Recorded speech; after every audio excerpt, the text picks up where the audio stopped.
Friends, welcome to ಗೃಹಿಣಿ all in one by Seema. ಇವತ್ತು ನನ್ನ ಎಲ್ಲ ಪ್ರೀತಿಯ ಸಬ್ಸ್ಕ್ರೈಬರ್ಗಳಿಗೆ, ನನ್ನ ಯೂಟ್ಯೂಬ್ ಫ್ಯಾಮಿಲಿಗೆ ಸಂಕ್ರಾಂತಿ ಹಬ್ಬದ ಹಾರ್ದಿಕ ಶುಭಾಶಯಗಳು. ಬನ್ನಿ ಇವತ್ತು ಖಾರ ಪೊಂಗಲ್ ರೆಸಿಪಿಯನ್ನು ನೋಡೋಣ. ನಾನು 1 ಕಪ್ ಅಕ್ಕಿ ಹಾಗೂ 1 ಕಪ್ ಬೇಳೆ ಸಮಗಾತ್ರದಲ್ಲಿ ತಗೊಂಡಿದ್ದೇನೆ. ಹಾಗೆ ಇಲ್ಲಿ ಶುಂಠಿ ಬೆಳ್ಳುಳ್ಳಿಯನ್ನು ಸಣ್ಣ ಸಣ್ಣದಾಗಿ ಕೊಚ್ಚಿಟ್ಕೊಂಡಿದ್ದೇನೆ. ಒಂದು 4 ಹಸಿಮೆಣಸನ್ನು ತಗೊಂಡಿದ್ದೇನೆ. ಹಾಗೆ ಇದು ಕಡಿಪತ್ತ, ಒಗ್ಗರಣೆಗೆ ಸೊಪ್ಪು.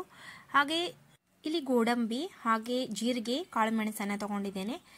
ಕೊತ್ತಂಬರಿ ಸೊಪ್ಪನ್ನು ಕೊಚ್ಚಿಟ್ಕೊಂಡು ಸ್ವಲ್ಪ ಕಾಯಿ ತುರಿಯನ್ನು ತಗೊಂಡು ಅರಿಶಿನ ಪುಡಿಯನ್ನು ಇಟ್ಕೊಂಡಿದ್ದೇನೆ. ತುಪ್ಪ ಮತ್ತು ರುಚಿಗೆ ತಕ್ಕಷ್ಟು ಉಪ್ಪನ್ನು ಇಲ್ಲಿ ನೀವು ತಗೋಬೇಕು. ಬನ್ನಿ ಈಗ ಸ್ಟಾರ್ಟ್ ಮಾಡೋಣ.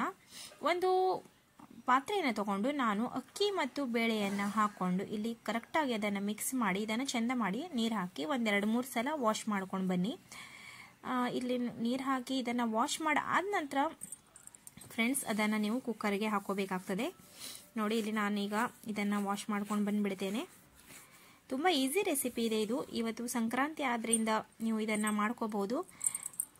ಇದನ್ನು ಈಗ ಕುಕ್ಕರ್ಗೆ ಟ್ರಾನ್ಸ್ಫರ್ ಮಾಡಿದ್ದೇನೆ. ಹಾಗೆ ಕುಕ್ಕರ್ಗೆ ಟ್ರಾನ್ಸ್ಫರ್ ಮಾಡಿ ಆದ ನಂತರ ಯಾವ ಬೌಲಲ್ಲಿ ನೀವು ತೊಗೊಂಡಿದ್ರಲ್ಲ ಅಕ್ಕಿ ಮತ್ತು ಬೇಳೆ, ಅದೇ ಬೌಲಲ್ಲಿ ನಾನಿಲ್ಲಿ 6 ಕಪ್ ಅಷ್ಟು ನೀರು ಹಾಕ್ಕೊಳ್ತಾ ಇದ್ದೇನೆ.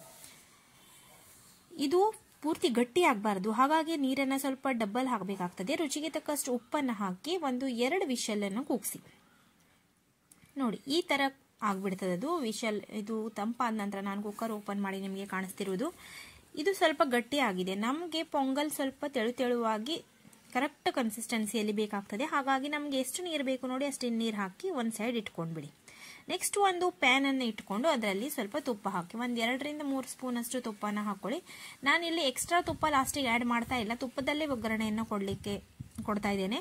ಇದೇನು ತೊಗೊಂಡಿದ್ರಲ್ಲ ನೀವು ಗೋಡಂಬಿ, ಕಾಳುಮೆಣಸು ಮತ್ತು ಜೀರಿಗೆ, ಅದನ್ನು ಹಾಕಿ ಇಲ್ಲಿ ಸ್ವಲ್ಪ ಕ್ರಂಚಿ ಆಗೋ ತನಕ ಇದನ್ನು ಫ್ರೈ ಮಾಡ್ಕೋಬೇಕು ನೀವು. ತುಂಬ ಕತ್ತಿಸ್ಲಿಕ್ಕಿಲ್ಲ. ಹಾಗೆ ಶುಂಠಿ ಬೆಳ್ಳುಳ್ಳಿಯನ್ನು ಏನು ಕಟ್ ಮಾಡಿ ಇಟ್ಕೊಂಡಿದ್ರಲ್ಲ ಅದನ್ನು ಕೂಡ ನಾನು ಇಲ್ಲಿ ಹಾಕೊಂಡಿದ್ದೇನೆ. ಹಾಗೆ ಹಸಿಮೆಣಸು, ಖಾರ ನಿಮ್ಗೆ ಎಷ್ಟು ಬೇಕು ನೋಡಿ ಹಸಿಮೆಣಸನ್ನು ತಗೊಳ್ಳಿ. ಒಗ್ಗರಣೆ ಸೊಪ್ಪು, ಅರಿಶಿನ ಪುಡಿಯನ್ನು ಹಾಕಿ ಇಲ್ಲಿ ನಾನು ಚೆನ್ನಾಗಿ ಇದನ್ನು ಫ್ರೈ ಮಾಡ್ಕೊಳ್ತಾ ಇದ್ದೇನೆ. ತುಂಬ ಹೊತ್ತು ಇದನ್ನು ಫ್ರೈ ಮಾಡಲಿಕ್ಕಿಲ್ಲ, ಸ್ವಲ್ಪ ಮಾಡಿದ್ರೆ ಸಾಕು. ಜಸ್ಟ್ ಅದಕ್ಕೆ ಒಂದು ಕ್ರಂಚಿನೆಸ್ ಬರಬೇಕು. ಹಾಗೆ ಕಾಯಿ ತುರಿಯನ್ನು ಕೂಡ ನಾನು ಇದರಲ್ಲಿ ಹಾಕೊಂಡಿದ್ದೇನೆ. ಈಗ ಏನು ನಾವು ಕುಕ್ಕರಲ್ಲಿ ಅಕ್ಕಿ ಮತ್ತು ಬೇಳೆಯನ್ನು ಬೇಯಿಸ್ಕೊಂಡಿದ್ರಲ್ಲ, ಈಗ ಅದರಲ್ಲಿ ಈ ಒಗ್ಗರಣೆ ಮಿಶ್ರಣವನ್ನು ನಾನಿಲ್ಲಿ ಮಿಕ್ಸ್ ಮಾಡ್ಕೊಳ್ತಾ ಇದ್ದೇನೆ. ನೋಡ್ತಾ ಇರ್ಬೋದು ನೀವಿಲ್ಲಿ.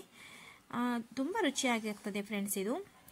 ನೋಡಿ, ಈ ಥರ ಕರೆಕ್ಟಾಗಿ ಬಂದಿದೆ. ಆದರೂ ನನಗಿಲ್ಲಿ ಸ್ವಲ್ಪ ದಪ್ಪ ಅನಿಸಿದ್ರಿಂದ ನಾನು ಸ್ವಲ್ಪ ಮತ್ತಷ್ಟು ನೀರು ಹಾಕ್ಕೊಂಡು ಇದನ್ನು ಈ ಕನ್ಸಿಸ್ಟೆನ್ಸಿಯಲ್ಲಿ ರೆಡಿ ಮಾಡಿ ಇಟ್ಕೊಂಡಿದ್ದೇನೆ. ಹಾಗೆ ಇಲ್ಲಿ ಸ್ವಲ್ಪ ಒಗ್ಗರಣೆ ಸೊಪ್ಪನ್ನು ಹಾಕ್ಕೊಂಡು ವಾವ್, ಯಮ್ಮಿ ರೆಡಿ ಆಗಿದೆ ಫ್ರೆಂಡ್ಸ್.